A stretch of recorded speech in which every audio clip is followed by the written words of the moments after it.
do realize is not exactly the most masculine name that a man can have. Does not exactly bode well for me that I'm a little on the chubby side. Some might even venture to say that I'm a little curvy. That's all right. That's all right.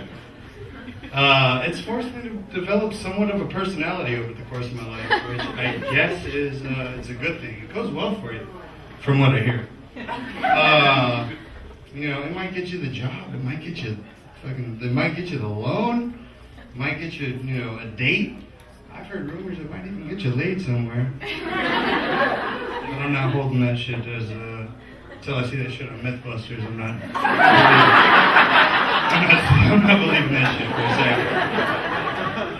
second. But it helps me in my day-to-day life. I am a restaurant worker. I am that guy.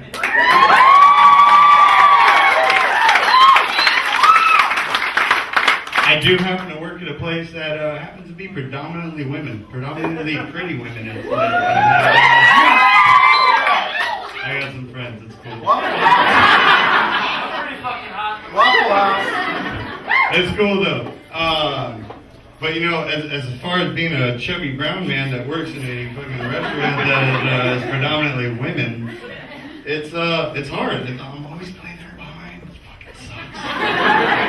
You know, I work at a place, it's all chicks, and like I'll give you a breakdown as far as like my day-to-day struggle. It's, you know, I walk in, I clock in, and it's like, all right, dude, you're way too high to be here, but why?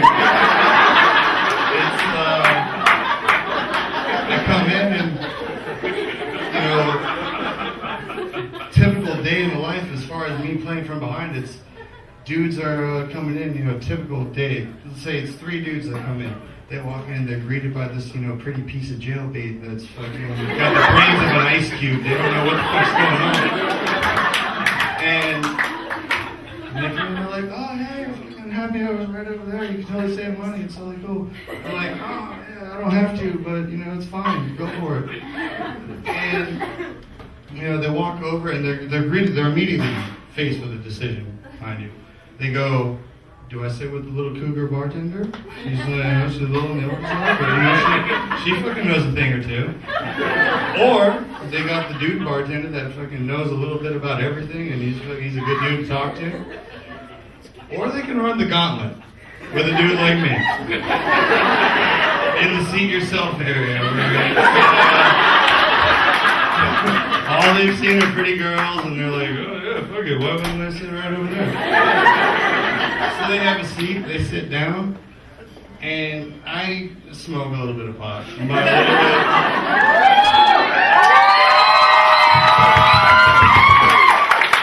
a little bit, I mean a lot.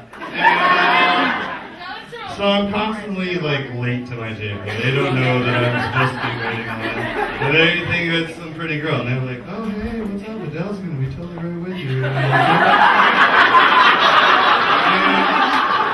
You know, these 3 dudes are sitting there and they're like, oh, fuck yeah, Adele, man, that sounds kind of hot. It's like, might be a little bit exotic here.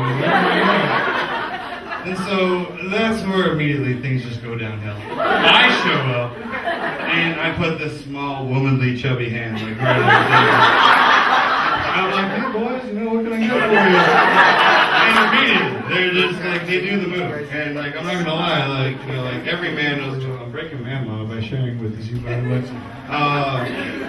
I say that, you know, they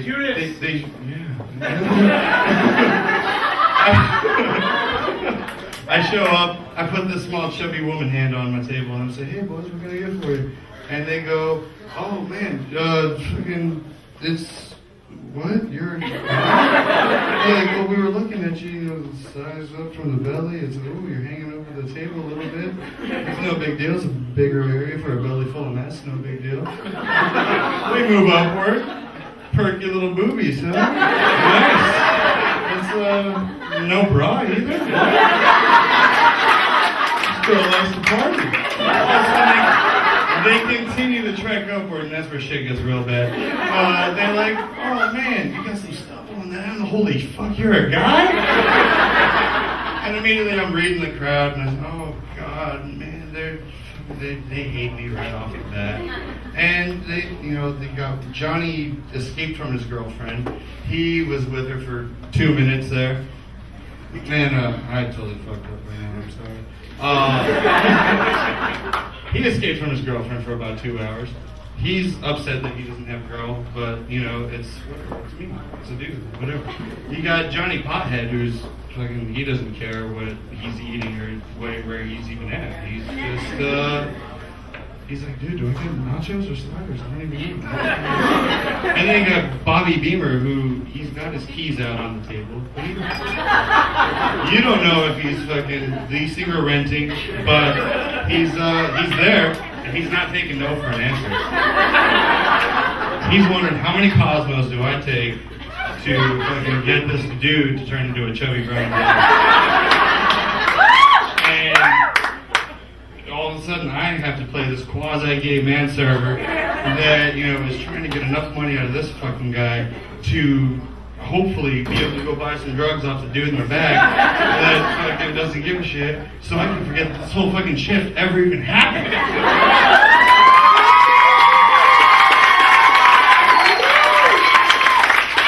I'm not bitter. I don't have a lot of time up here. It's my first time up here, and I just want to knock out one quick question that I know a lot of my friends, I'm blessed to have a lot of friends out here tonight. A lot of them are going to ask me, dude, what was that like, man? You were nervous, you were scared, you were sweatier than normal, man. What was that like?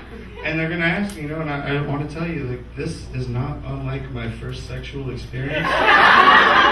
Which, truth be told, I wanted to go along, I wanted to last great, be awesome, and I know it won't be, and it's just going to be fucking awful, and I want to drive my car into the wrong side of the street just because fucking it went so bad. No, I'm kidding, I think it's going well.